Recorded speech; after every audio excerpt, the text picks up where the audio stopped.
조용히 기도하심으로 수요 예배를 시작하겠습니다.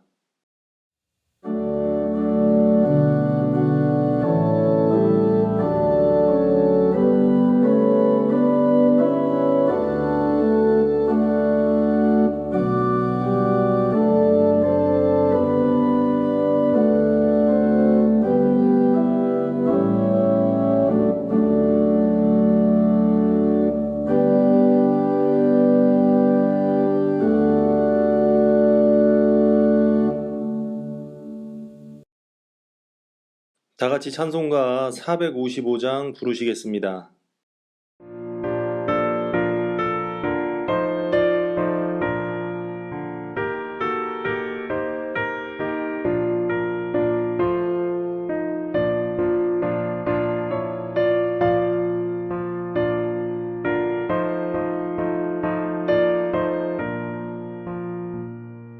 주님의 마음을 못 받는 자, 그 맘에 평강이 찾아오면 험악한 세상을 이기리 하늘로부터 임함이로다. 주님의 마음 본받아 살면서 그거룩하신 나도 이루리. 주 모습 내 눈에 안 보이면 그 음성 내 귀에 안 들려도 내 영혼 날마다 주를 만나 신령한 말씀 늘 배우도다. 주님의 마음 본받아 살면서 주님의 거룩하신 나도 이루리. 가는 길 거치고 험하여도 내 맘에 불평이 없어짐은 십자가 고난을 이겨내신 주님의 마음 본받음이라. 주님의 마음 본받아 살면서 주님의 거룩하신 나도 이루리. 주 예수 세상에 다시 오실 그날의 무성도 변화하여 주님의 빛나는 그 영상을 다 함께 보며 주 찬양하리. 주님의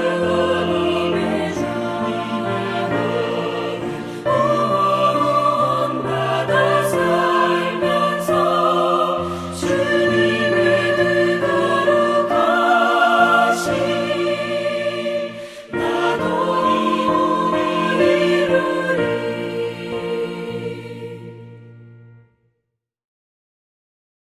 오늘 함께 보실 말씀은 마태복음 10장 16절에서 23절 말씀입니다. 마태복음 10장 16절에서 23절 말씀 봉독해 올리도록 하겠습니다. 보라, 내가 너희를 보냄이 양을 이리 가운데로 보낸것 같도다. 그러므로 너희는 뱀같이 지혜롭고 비둘기같이 순결하라. 사람들을 삼가라. 그들이 너희를 공회에 넘겨주겠고 그들의 회당에서 채찍질하리라. 또 너희가 나로 말미암아 총독들과 임금들 앞에 끌려가리니 이는 그들과 이방인들에게 증거가 되게 하려 하심이라. 너희를 넘겨줄 때에 어떻게 또는 무엇을 말할까 염려하지 말라. 그때 너희에게 할 말을 주시리니 말하는 이는 너희가 아니라 너희 속에서 말씀하시는 이 곧 너희 아버지의 성령이시니라. 장차 형제가 형제를 아버지가 자식을 죽는 데에 내어주며 자식들이 부모를 대적하여 죽게 하리라. 또 너희가 내 이름으로 말미암아 모든 사람에게 미움을 받을 것이나 끝까지 견디는 자는 구원을 얻으리라. 이 동네에서 너희를 박해하거든 저 동네로 피하라. 내가 진실로 너희에게 이르노니 이스라엘의 모든 동네를 다 다니지 못하여서 인자가 오리라. 아멘. 이 시간 각자의 삶 속에서 이 예배의 시간을 기억하고 이 시간 온라인으로 예배를 드리시는 우리 사랑하는 성도님들에게 하나님의 놀라우신 은혜가 임하여 지시기를 주님의 이름으로 축원드립니다. 참 어려운 시기를 지내고 있는 것 같습니다. 특별히 신앙인이 어렵다는 것은 하나님 앞에 마음껏 예배드릴 수 없다는 것이 힘든 것이죠. 여러 가지 질병으로 인해서 어려움도 있지만 그 여파로 인하여서 하나님 앞에 마음껏 예배드리지 못한다는 것 참 어렵고 힘든 일이라고 생각합니다. 특별히 좀 어색하기도 합니다. 이렇게 현장에서 우리 성도님들과 함께 드려졌던 예배가 생각이 나는데요. 지금은 혼자 카메라 앞에서 이 말씀을 녹화를 드리면서 굉장히 어색하다는 생각이 들고요. 또 우리 사랑하는 성도님들도 참 어색하리라 생각합니다. 현장에서 함께 찬양하고 또 기도하고 또 하나님 예배 드렸던 그 시간이 지금은 이 방송 앞에서 예배를 드리기 때문에 좀 어색하지 않을까 생각합니다. 근데 뭐 시기가 어쩔 수 없이 이렇게 온라인으로 드릴 수밖에 없는 그러한 시기이고요. 또 빨리 하루속히 이 시간이 지나고 나서 하나님 앞에서 함께 현장에서 예배 드릴 수 있는 그러한 시간이 빨리 왔으면 좋겠습니다. 그래서 요즘 그러한 기도를 많이 하고 있습니다. 하루속히 모든 것들이 온전해져서 하나님 앞에 우리 사랑하는 성도님들과 함께 예배 드릴 수 있는 그날이 속히 오기를 기도하면서 기다리고 또 기대하고 있습니다. 우리 사랑하는 성도님들도 틈 나실 때마다 이 일을 위해서 기도해 주시고요. 하루속히 주의 전에 올라와서 함께 예배 드릴 수 있는 그날이 속히 오기를 기도하시는 그런 은혜가 있으셨으면 좋겠습니다. 계속적으로 마태복음에 대하여 이야기를 하고 있습니다. 지난 시간에는 예수님께서 제자들을 파송하는 그러한 내용에 대해서 저희가 말씀을 나눴고요. 오늘도 그러한 맥락 속에서 제자들이 이 땅을 살아가면서 또 복음 전도자로 살아가면서 미움을 받을 것이라는 그러한 내용이 오늘 이 본문의 말씀이죠. 세상을 향하여 나아가는 제자들에게 예수님께서 당부를 하시고 또 그 당부 가운데 또 분명히 너희들이 미움을 받을 것이라는 그 생각을 갖고 살아가라고 이렇게 말씀을 하고 계십니다. 얼핏 생각해 보면 왜 미움을 받아야만 하는가? 뭐 세상으로부터 사랑을 받으면 안 될까? 이런 생각이 들지 않습니까? 근데 이치적으로 본다면 저희들은 세상으로부터 미움을 받을 수밖에 없습니다. 왜 그러냐고 물어보신다면 죄악이 들어오기 전까지는 하나님께서 이 땅을 온전히 통치하고 계셨습니다. 그렇기 때문에 이 땅을 살아갈 때 어려움이 없었죠. 그러나 죄가 들어온 후부터는 지금부터는 공중못에 잡은 마귀가 다스리는 세상이 되었다는 것입니다. 마귀가 다스리는 세상이 되었기 때문에 하나님의 가치를 가지고 이 땅을 살아가려고 한다면 그 마귀로부터 어려움을 겪고 더 나아가서 미움을 받게 되는 것, 그것은 어찌 보면 당연한 그러한 원리라는 것이죠. 그래서 우리 사랑하는 성도님들이 이 땅을 살아가면서 세상으로부터 미움을 받는다고 시험 드시거나 또 그것으로 인하여서 고통스러워하는 그러한 일은 없으셨으면 좋겠습니다. 신앙생활 잘하는 사람이 마땅히 받아야 되는 것이 미움이라고 생각을 하신다면 틀림없지 않을까 생각합니다. 혹시나 걱정스러워서 이런 말씀을 좀 드리는데요. 지금 한국 기독교가 세상으로부터 미움을 받고 있지 않습니까? 이 미움은 오늘 본문에서 말하는 미움과는 분명히 차이가 있습니다. 지금 세상으로부터 받고 있는 이 미움은 신앙인들이 회개해야 될 미움의 내용들입니다. 세상 사람들이 왜 지금 기독교를 미워하고 있습니까? 말도 안 되는 여러 가지 행태들, 그 안에는 이기적인 그러한 면도 있고요. 또 그 안에는 범죄도 있고요.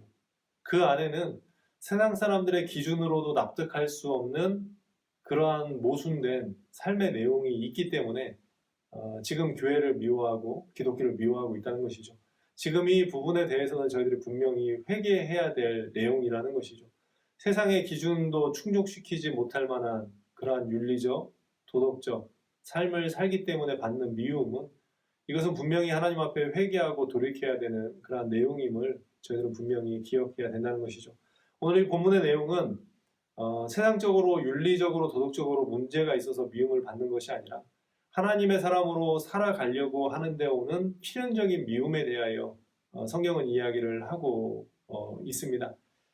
이 땅을 살아가면서 하나님의 사람이 하나님의 가치, 말씀의 기준, 또 하나님의 뜻대로 이 땅을 살아가려고 하면 공중권세 잡은 세상의 악한 그러한 마귀의 공격이 분명히 있게 된다는 것이죠. 성경은 지금 그 미움에 대하여 이야기를 하고 있습니다.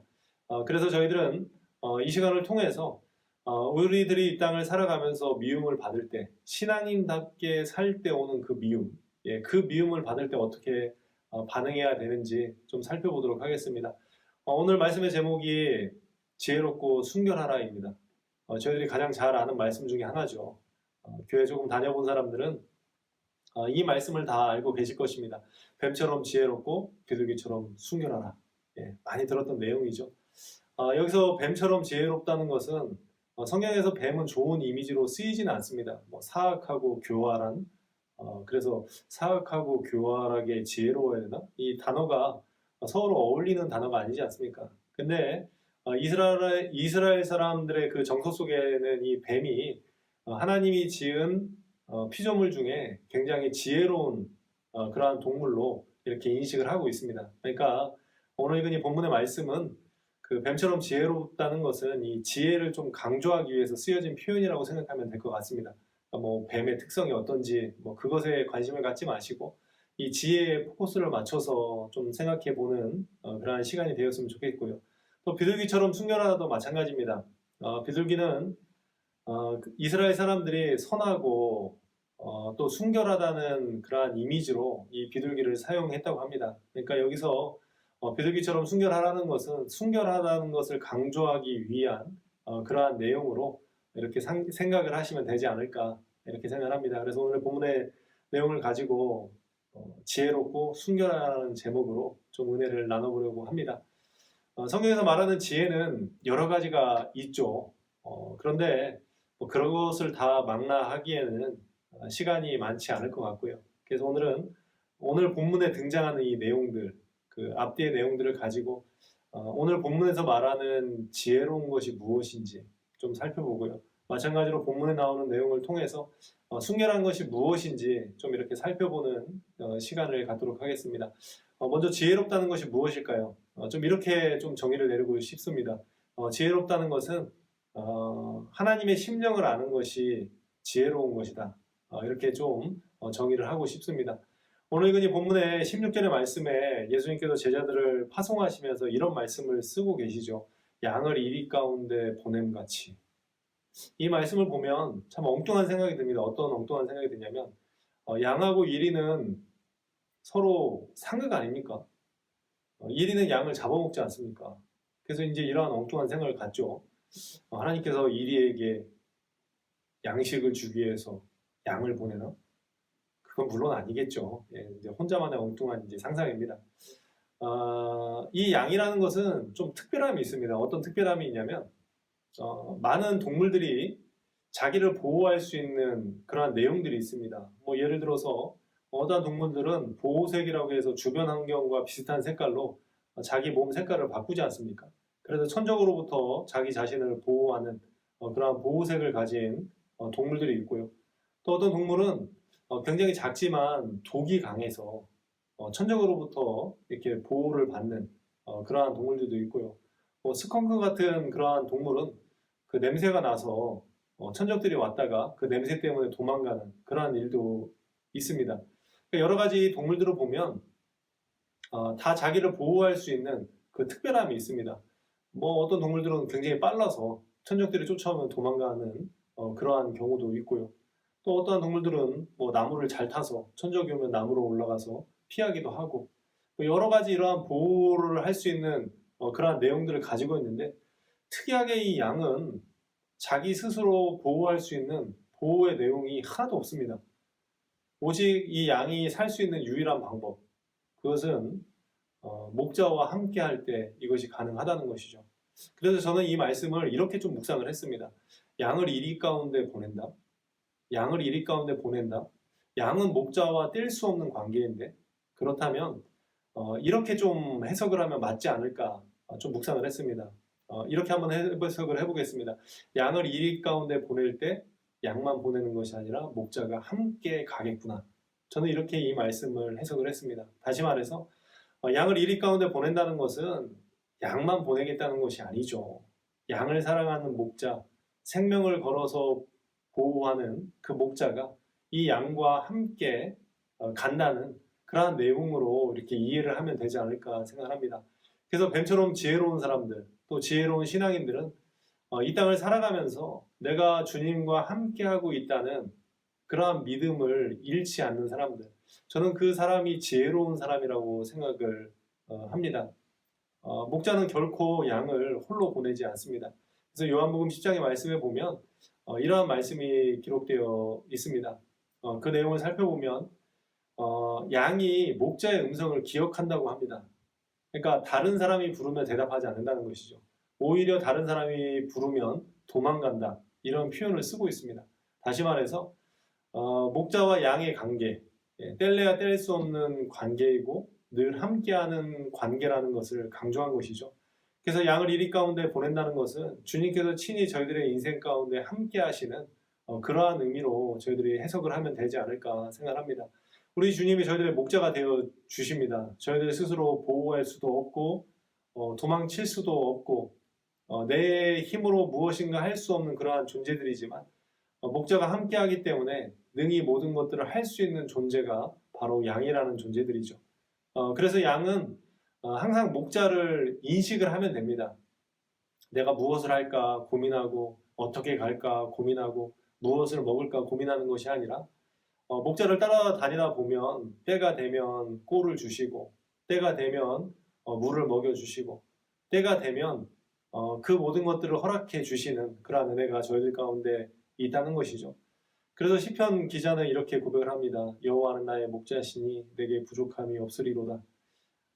목자 대신 예수님이 계시기 때문에 부족함이 없다는 것이죠. 양 스스로 무엇인가를 풍족하게 살아가는 존재가 아니라 예수님께서 함께하기 때문에 부족함이 없는 인생. 지혜로운 사람들은 내가 늘 주님과 함께하고 있음을 인식하는 그러한 사람들이라는 것이죠. 주님이 저희들의 목자가 되어주신다면 이리가 두렵겠습니까? 곰이 두렵겠습니까? 사자가 두렵겠습니까? 하나님께서 늘 저희들의 목자가 되어주시기 때문에 저희들은 어떠한 상황 속에서도 하나님의 보호하신 가운데 거할 것이고 또 어떠한 상황 가운데서도 하나님께서 함께하는 인생이기 때문에 살아갈 수 있는 존재가 바로 저희들이라는 것이죠. 그래서 지혜로운 사람들은 항상 이렇게 하나님을 인식하고 살아갈 수 있는, 때때로 어려움이 있고 힘듦이 있을 때 자기 혼자라고 생각하지 않습니까? 나를 도와줄 사람도 없고 또 내 힘으로 그것을 헤쳐나갈 수도 없는 그러한 상황 가운데 많은 사람들이 외로워하고 또 고독 가운데 쌓이지 않습니까? 그러나 지혜로운 신앙인들은 그 어려운 가운데서도 또 미움을 받는 그 가운데서도 하나님께서 내 인생을 이끌고 가신다는 그러한 확신을 가지고 살아가는 그러한 믿음이 있다는 것이죠. 저희들에게도 이러한 지혜가 있었으면 좋겠습니다. 미움을 받고 어려움이 있어서 혼자인 것처럼 느껴지는 그때 분명히 내 인생을 하나님께서 끌고 가고 계시다는, 그 하나님께서 나와 함께 계시다는 그러한 믿음을 가지고 살아가시는 그러한 은혜가 있으셨으면 좋겠습니다. 두 번째로 저희들이 가져야 되는 지혜는 염려하지 않는 지혜라고 생각합니다. 오늘 읽은 이 본문의 말씀 중에 이러한 표현이 등장을 하죠. 너희들이 사람들에게 잡혀서 무슨 말을 할까 염려하지 말라. 너희 하늘 아버지께서 너에게 하실 말씀을 주신다고 이렇게 성경은 기록을 하고 있습니다. 지혜로운 사람은 염려하지 않습니다. 걱정 없이 산다는 걱정할 일이 없다, 염려할 일이 없다 그런 것이 아니라 하나님께서 그 인생을 이끌어 가고 계시기 때문에 염려할 일이 없다는 것이죠. 특별히 예수님께서 강조를 하십니다. 너희 하늘 아버지, 그 하늘 아버지께서 할 말을 주신다는 것이죠. 그러니까 하나님께서 그 인생을 끌고 가시고 모든 일들을 주관하시는 분이 하나님임을 강조하고 계시다는 것이죠. 특별히 그 강조점이 너희 아버지라고 표현을 하고 있습니다. 그러니까 다시 말해서 절대로 포기될 수 없는 존재로서 하나님께서 저희들을 나의 인생을 이끌어 가고 계시는 그러한 하나님을 기억하라고 말씀을 하고 계시는 것이죠. 염려하지 않는 지혜가 있었으면 좋겠습니다. 염려하지 말라는 것은 염려할 일이 있다는 것이죠. 염려할 일이 없는데 염려하지 말라고 말씀하시진 않겠죠. 다른 말로 한다면 염려할 일이 분명히 있지만 너희들은 염려하지 말라는 것이죠. 그 이유가 무엇이냐면 모든 염려해야 될 만한 그 상황 속에서도 그 상황을 이끌고 가시는 분이 하나님이고 그 하나님의 백성들이 바로 너희이기 때문에 그러한 일들로 염려하지 말라고 이렇게 표현을 하고 계시는 것이죠. 이 땅을 살아가면서 저희들이 염려하는 이유가 무엇입니까? 불안한 것이죠. 앞으로 내 인생이 어떻게 될지, 결론이 어떻게 될지 그것을 알지 못하기 때문에 염려가 되는 것 아니겠습니까? 그러나 성경은 분명히 이야기하고 있지 않습니까? 모든 인생이 하나님으로부터 이끌림을 받고 있고 또 하나님께서 하실 말씀을 주신다는 것은 그 상황 속에서도 하나님께서 그 상황을 주도해 가고 계심을 말씀을 하고 계시는 것이죠. 염려는 그 뿌리가 불신앙으로부터 시작을 합니다. 내 인생이 어떻게 될까? 내 인생? 내 인생은 하나님께서 이끌고 가는 인생입니다. 이 문제를 만나서 어떻게 될까? 그 문제는 하나님께서 저희들에게 허락하신 문제입니다. 그렇다면 그 결과는 아름답고 또 선하게 끝맺음을 맺을 것입니다. 그러나 하나님을 믿지 않는 사람들은 불안하죠. 예수 그리스도를 믿는 사람들조차도 불안한 이유가 하나님을 철저히 믿지 못하기 때문에 그렇죠. 내 인생이 하나님으로부터 이끌림을 받는 인생이고 모든 상황이 하나님의 주권 아래 있다는 믿음이 있다면 염려할 이유가 없지 않겠습니까? 그러나 많은 사람들이 불안해하고 두려워하는 이유가 무엇입니까? 하나님을 믿지 못하기 때문이라는 것이죠. 깊은 그 뿌리 속에 이 하나님에 대한 불신앙이 있는 사람들이 이 염려를 하게 된다는 것이죠. 우리 사랑하는 성도님들, 염려할 일은 많이 있습니다. 그러나 저희들은 염려하지 않았으면 좋겠습니다. 그러한 지혜가 있었으면 좋겠습니다. 왜요? 하나님이 내 인생을 이끌어 가고 계시다는 그런 믿음이 있으면 어떠한 상황 가운데서도 염려하지 않을 그러한 지혜가 저희들 가운데 있지 않을까 생각합니다. 지혜는 이 두 가지로 좀 생각을 해보고요. 이제 순결로 좀 넘어가 보도록 하겠습니다. 순결하다는 것은 이렇게 좀 정의를 하고 싶습니다. 그 22절의 말씀에 보면 좀 이상한 말씀이 나옵니다. 어떤 말씀이냐면 형제가 형제를, 아버지가 자식을, 자식이 부모를 서로 대적하는 내용에 대하여 성경이 이야기를 하고 있습니다. 이 대적하는 내용을 살펴보면 굉장히 극심한 트러블이 생기지 않습니까? 그래서 이 말씀을 읽으면 기독교는 효를 행하지 않는 종교인가 뭐 이런 생각이 들 수도 있습니다. 그러나 이 21절에 말씀하고 있는 이 내용은 우선순위를 가지라는 것입니다. 그 우선순위를 가지라는 것은 이렇게 좀 이해를 하시면 될 것 같습니다. 저희들이 살아가면서 가치가 충돌될 때가 있죠. 뭐 늘 이런 말씀 많이 드리는데 하나님 믿으면서 부자 되실 수 있으면 꼭 부자가 되십시오. 목사님 저도 그렇습니다.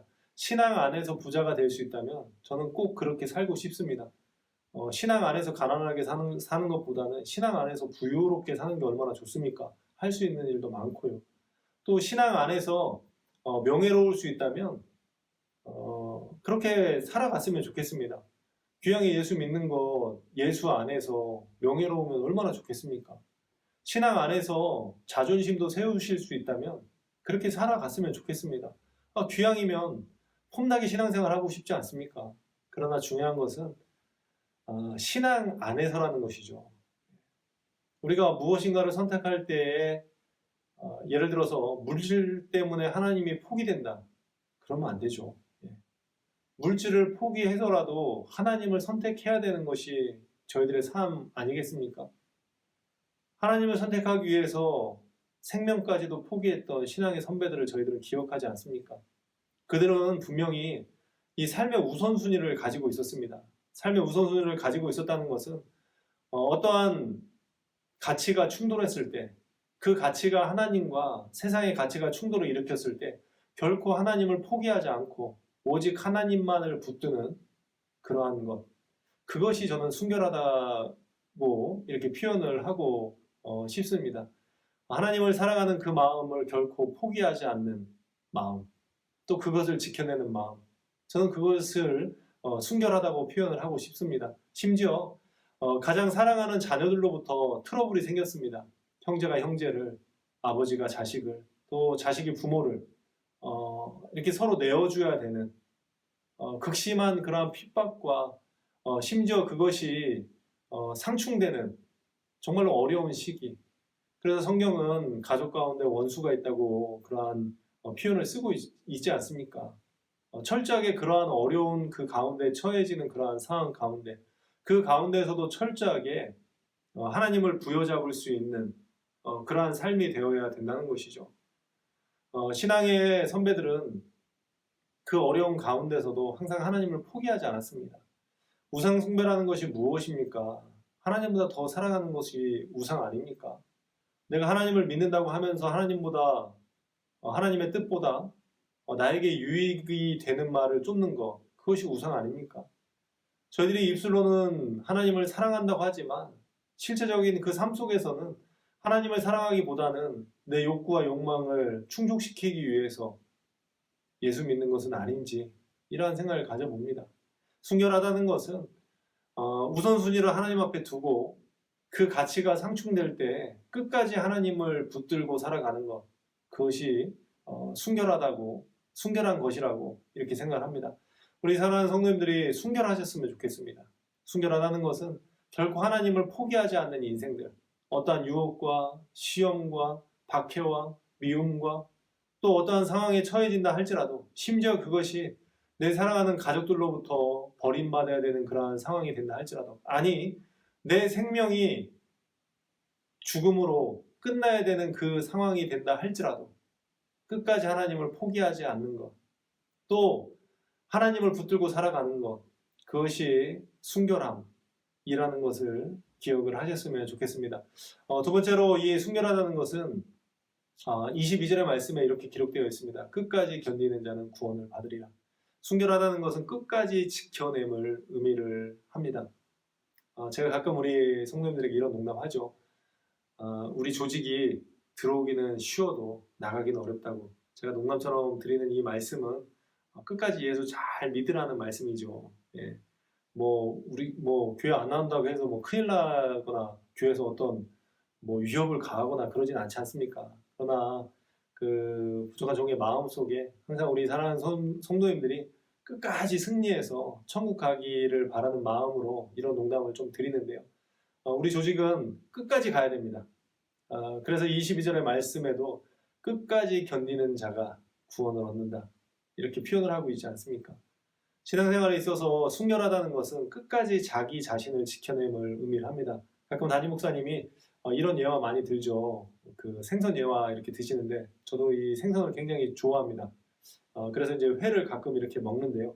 참 신기한 게 그 짠 바다에서 잡은 생선을 간장과 초장에 찍어서 간을 맞추어 먹는다는 것이죠. 상식적으로 생각하면 짠 바다에서 고기를 잡았으니까 소금, 간장, 초장 이렇게 안 찍어도 될 것 같지 않습니까? 그러나 생선의 회를 떠보면 전혀 간이 되어 있지 않습니다. 신기하죠. 아마 저만 신기하겠죠. 예, 그 이유는 생명이 있기 때문에 저항한다는 것이죠. 죽은 생선에 그 소금을 쳐놓으면 간이 뱄니다. 죽었기 때문에 저항하지 못하는 것이죠. 순결하다는 것은 저항하는 것입니다. 내가 예수 그리스도의 사람으로 살아가면서 오는 여러 가지 박해와 어려움 가운데에서 끝까지 견뎌내는 그것이 순결하다는 그러한 의미라는 것이죠. 우리 사랑하는 성도님들, 저희들은 저항해야 됩니다. 세상으로부터 미움을 받지 않습니까? 저희들이 하나님의 사람으로 살려고 하는데 미움을 받지 않습니까? 그때는 저항을 해야 됩니다. 저항을 한다는 건 뭐냐면 세상의 방법대로 살아가지 않는 것이죠. 저희들이 미움을 받는 이유가 무엇입니까? 하나님의 방법대로 살아가려고 하기 때문에 미움을 받는 것입니다. 잘못해서 받는 미움이 아니라 하나님의 가치와 하나님의 뜻대로 살아가려고 하는데 그렇기 때문에 세상의 방법과 충돌이 일어나기 때문에 미움을 받는다는 것이죠. 그렇기 때문에 힘듭니다. 지칠 수도 있습니다. 그러나 순결한 사람들은 끝까지 자기 자신을 지켜내기 위해서 살아간다는 것이죠. 우리 사랑하는 성도님들이나 또 부족한 종이나 좀 그런 생각을 가졌으면 좋겠습니다. 순결하다는 거 끝까지 견뎌내는 것이다. 구원을 얻기까지 신앙생활 하면서 가장 중요한 덕목 중에 하나가 끝까지입니다. 끝까지. 어느 때 내가 그랬었는데, 그때는 참 뜨거웠는데, 그때가 생각이 나는데, 그것이 중요하지 않습니다. 그때가 지금까지, 또 지금이 하나님 앞에 서는 그때까지, 이것이 연결이 돼야 된다는 것이죠. 어찌 보면 신앙생활에 있어서 가장 중요한 덕목 중에 하나가 끝까지 견뎌내는 것이죠. 아무리 뜨거웠었고 아무리 열심히 했었고가 중요한 것이 아니라 하나님 앞에 서는 그때까지 자기 자신을 지켜내는 것, 그것이 순결한 자의 삶의 모습이 아닐까 생각합니다.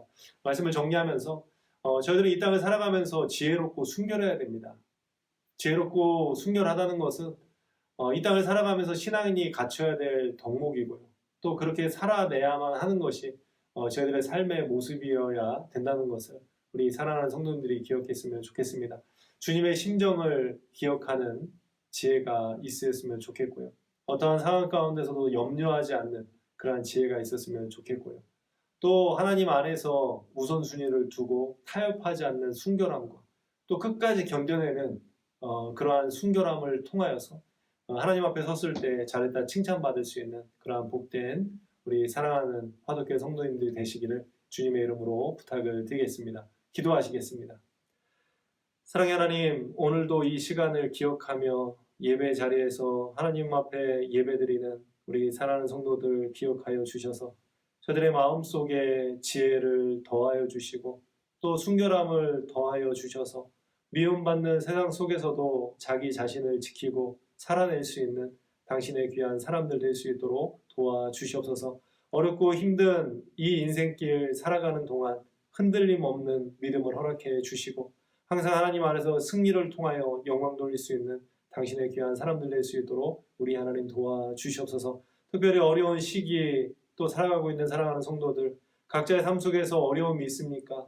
하나님 불쌍히 여겨주셔서 그 어려움 가운데서 늘 구원함을 얻고 또 하나님께서 주시는 평안함을 누리고 살아가기에 부족함이 없는 귀한 삶이 될 수 있도록 도와주시옵소서. 특별히 하루속히 이 모든 일이 종식이 되고 이제 주님 앞에 나와서 마음껏 예배자로서 살아갈 수 있는 당신의 귀한 사람들 되기를 소망합니다.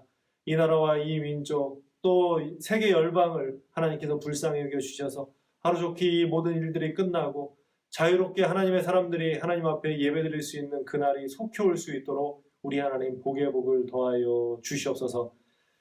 지금은 우리 주 예수 그리스도의 은혜와 아버지 하나님의 극진하신 사랑하심과 성령 하나님의 내주하시며 교통하심이 이제 미움받는 세상 가운데서도 지혜롭고 순결하게 살아가기로 결단하는 사랑하는 성도들의 삶의 머리, 삶의 위에 또 그 머리 위에 이제부터 영원까지 함께 하시기를 간절히 축원하옵나이다. 아멘.